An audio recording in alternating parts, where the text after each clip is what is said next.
Eu sempre gosto de fazer uma diferenciação entre a culpa e o arrependimento. Talvez você já até tenha me escutado falar, mas nunca é demais. Todos nós, em algum momento da vida, precisamos lidar com aquilo que não fizemos de certo, com as escolhas erradas que nós fizemos, com a forma errada como tratamos as pessoas, através das nossas atitudes, através das nossas palavras. E toda vez que a gente tem um desarranjo emocional para administrar, um fruto da vida que não é bom a gente conviver, há dois caminhos. O mais fácil é o caminho da culpa, que é quando a gente ergue um tribunal e mesmo que a gente não queira reconhecer que nós o fazemos, nós nos impomos culpas terríveis que geram sentimentos muito desconfortáveis, muito difíceis. Ou nós nos arrependemos. Eu costumo dizer que o caminho mais fácil, o da culpa, ele não permite nenhuma melhoria. Eu nunca vi uma pessoa ficar melhor por se sentir culpada. O arrependimento, sim. Uma pessoa fica melhor quando se arrepende. Porque o arrependimento nos permite arregimentar recursos para a gente poder resolver a situação. Voltar, interferir, pedir perdão. O arrependimento ele é frutífero, ele produz frutos, ele é rico. A culpa não, a culpa gera morte, porque ela nos mantém presos num sentimento que não nos permite amadurecer. Portanto, se você tem algumas coisas na sua vida pelas quais você se sente culpado, tente transformar isso em arrependimento. Tente prestar atenção no que você ainda pode fazer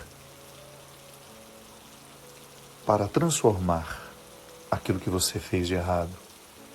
Quem sabe redimir-se a partir de novas atitudes, de novas posturas. Abra mão das culpas. Elas só vão lhe fazer mal. E faça uma adesão ao processo do arrependimento, que também não é da noite para o dia. O processo do arrependimento ele vai gerando dentro de você uma disposição para lidar melhor com aquilo que não foi bom, com aquilo que já é passado, mas que às vezes é tão presente dentro de nós por meio da culpa. A culpa faz com que o acontecimento desagradável, aquilo que nós rejeitamos em nós, fique no centro da sala. O arrependimento não. Ele abre a porta, depois de tudo resolvido, e convida. Faz questão de que tudo aquilo que nos oprimiu até então, deixe a nossa casa e nos deixe em paz. Culpa não nos leva a nada. O arrependimento nos leva a uma melhor versão de nós mesmos. Ignoramos o que deveríamos saber, sabemos o que deveríamos ignorar, e essa discrepância se estabelece quando não educamos o desejo. Eleve-se, renuncie ao fosso da futilidade, mergulhe sua alma no oceano do bom gosto. Tudo em nós pode ser educado, inclusive o nosso gosto.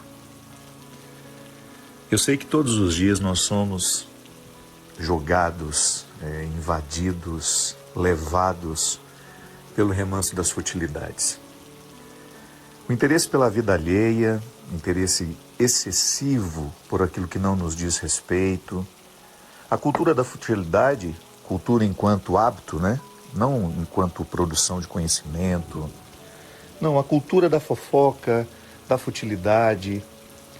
É claro que todos nós somos naturalmente invadidos por uma curiosidade pela vida alheia. Isso é natural no humano, não sejamos hipócritas. Nós gostamos da vida alheia, faz parte da nossa vida a informação sobre a vida alheia. E quando não é vida real, a gente até inventa. Por isso que esse grande sucesso das novelas, dos filmes, das séries, das ficções, A gente gosta de saber, a gente gosta de se entreter com os outros. E não há nenhum problema em a gente ter essa dose diária.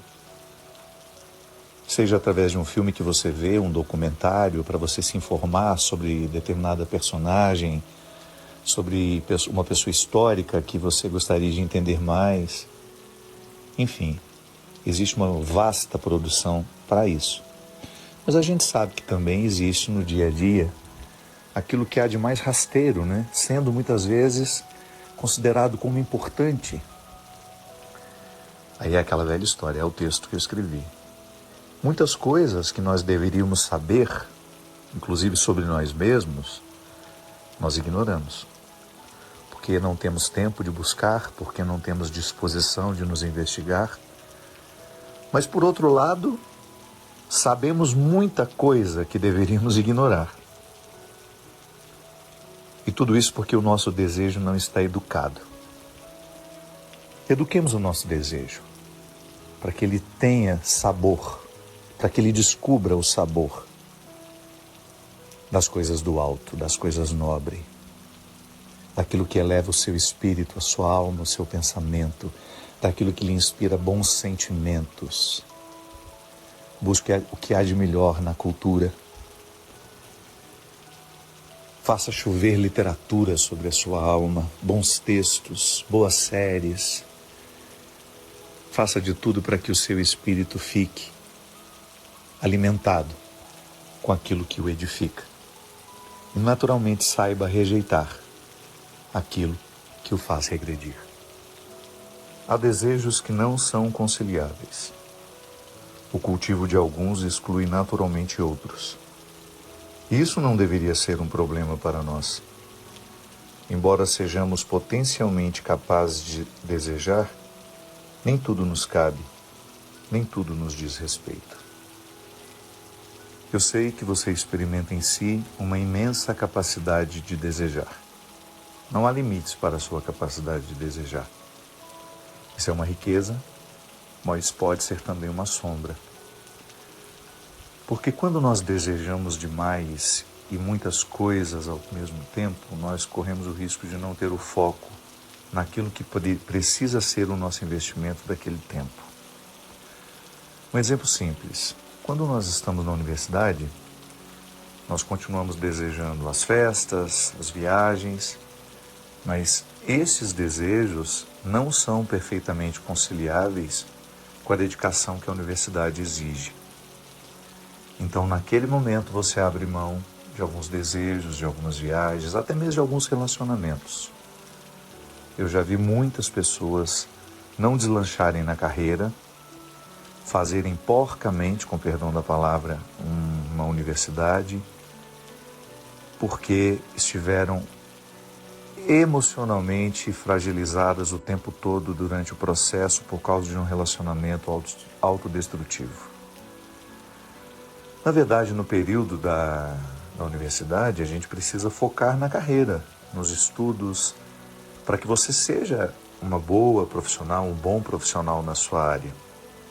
Mas a gente sabe que, às vezes, um relacionamento emocional pode se tornar um obstáculo para os estudos, porque fica sempre tão perturbado emocionalmente, o relacionamento traz tantos conflitos que sobra pouca energia para a dedicação à universidade.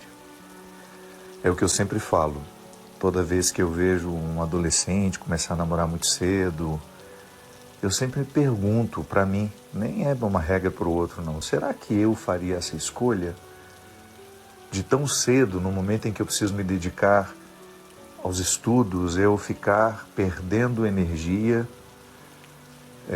me dedicando a um relacionamento que naturalmente é conturbado por causa da idade, por causa das transições, das crises normativas, enfim, cada um faz a sua escolha. Eu percebi que em alguns momentos eu não podia conciliar os meus desejos. Ou eu focava em um e me dedicava a ele, ou eu me perdia em muitos e não me dedicava a nenhum deles. Preste atenção em si. Como é que você tem se dedicado aos seus desejos? Eles têm favorecido o seu crescimento? Você tem sabido diferenciar?